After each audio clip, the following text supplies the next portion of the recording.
세계 3대 작물이라 하면 밀, 벼, 옥수수를 뜻하고 이 중 가장 많이 생산되는 것은 빵, 파스타, 만두 등에 사용되는 밀 아니면 밥을 만드는 벼 중 하나이지 절대 옥수수는 아닐 것 같은데 옥수수라고 한다. 콘프로스트 등의 각종 시리얼이 옥수수로 생산된다는 점과 팝콘, 강냉이, 콘치즈 등을 생각해보면 납득 못할 말은 아니지만 옥수수가 가장 많이 생산되는 이유는 사람이 많이 먹어서라기보다는 가축 사료나 다른 가공식품 및 공업 원료로 사용되기 때문이다. 특히 전 세계에서 인간이 섭취하는 옥수수보다 가축의 사료로 쓰이는 옥수수가 훨씬 많다고 하는데 일단 쌀과 밀보다 싸고 또한 사람이 먹기에는 적합하지 않은 옥수수도 여전히 영양이 풍부해 훌륭한 가축 사료로 쓰일 수 있기 때문이다. 즉 우리가 직접 옥수수를 먹지 않더라도 소고기, 돼지고기를 먹거나 우유를 마시게 되면 간접적으로 옥수수를 섭취하는 셈이며 일설에는 우리 몸의 절반이 옥수수 성분으로 이루어졌다고 한다. 또 옥수수는 우주에서 온 식물이 아닌가라는 전설이 있다. 옥수수의 신비로움을 보자면 1번 마치 외계인이 고대 인류에게 식량으로 쓰십시오 하고 전해준 듯한 식물이다. 많은 식물들은 바람을 이용하거나 동물에게 먹히거나 혹은 스스로 열매를 터뜨리는 등의 온갖 전략을 구사하여 씨앗을 퍼뜨리기 위해 노력한다. 근데 옥수수는 씨앗, 즉 우리가 알맹이로 먹는 부분을 겉껍질로 꽁꽁 싸매고 있으며 심지어 겉껍질이 벗겨져 알맹이가 겉으로 드러나도 알맹이들을 꼭 붙들고 있다. 땅에서 나달들을 줍는 등의 다른 절차 없이 매달린 옥수수를 따서 겉껍질을 벗기기만 하면 온전히 보호된 옥수수 알들을 얻을 수 있는 것이며 달리 말하면 인간이 껍질을 벗겨 알을 꺼내 땅에 심어주지 않으면 옥수수는 자랄 수 없다는 뜻이다. 신비로움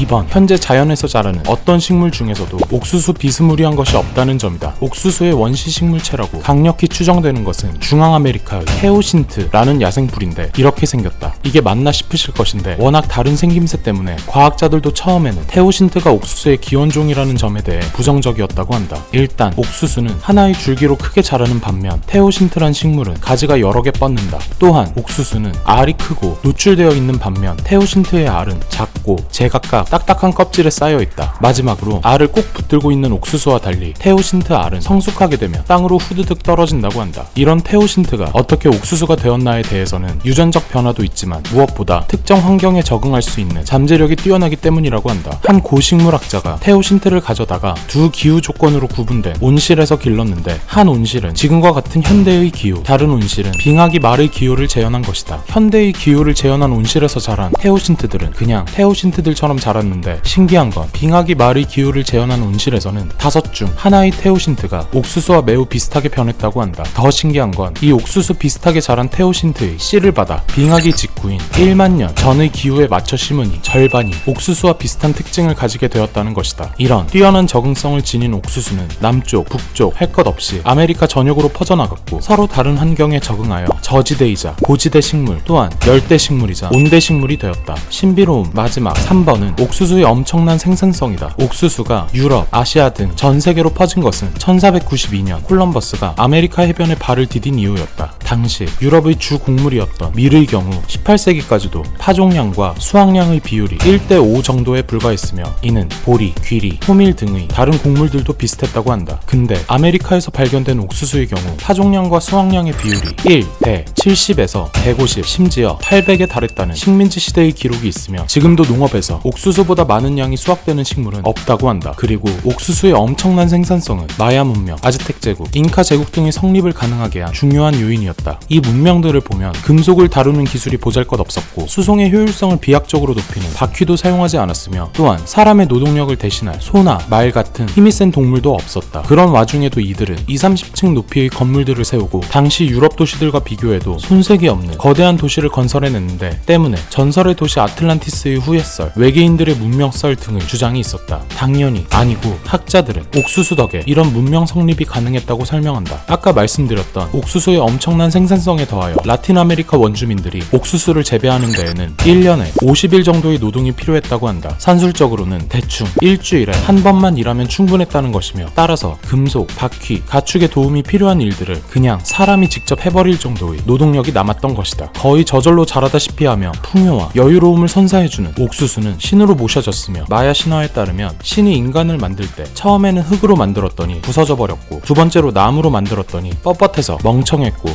세 번째로 옥수수 반죽으로 만들었더니 그제야 제대로 된 인간이 완성되었다고 한다. 신화뿐 아니라 일상생활에서도 옥수수는 특별한 대접을 받았다. 원주민들은 옥수수를 삶기 전에 입김을 불어넣었는데 이는 삶아지는 것을 두려워하지 말라고 힘을 주기 위함이었으며, 또한 땅에 떨어진 옥수수 알은 얼른 주어야 했는데 얼른 죽지 않으면 옥수수 알이 한탄하며 신들에게 일러 바치기 때문이라고 한다. 한편 역사학자 페르낭 브로델은 옥수수가 주는 풍요로움과 그에 따른 농촌의 여유로움으로 인해 이를 재배하던 중앙아메리카 안데스 지역이 신정국가, 지나치게 전제적인 국가에 이르게 되었다고 설명한다. 그리고 16세기 아즈텍 제국과 잉카 제국은 차례대로 유럽인들에 의해 멸망하게 된다. 북아메리카에서는 제임스타운을 세운 영국 이주민들과 메이플라워호를 타고 건너온 청교도들의 목숨을 구한 것이 원주민들이 전해준 옥수수였으며, 옥수수의 풍요로움을 바탕으로 식민지 개척자들은 강력한 국가를 건설해 나갈 수 있었다. 이주민들에게 옥수수는 매우 유용했는데 겉껍질을 엮어서 깔개나 실을 만들 수 있었고, 잎과 줄기는 가축의 사료로 쓸 수 있었다. 또 옥수수 속 같은 경우는 연료로 쓰거나 화장실 휴지 대용으로도 쓸 수 있었는데, 때문에 미국에서는 학문을 뜻하는 속어로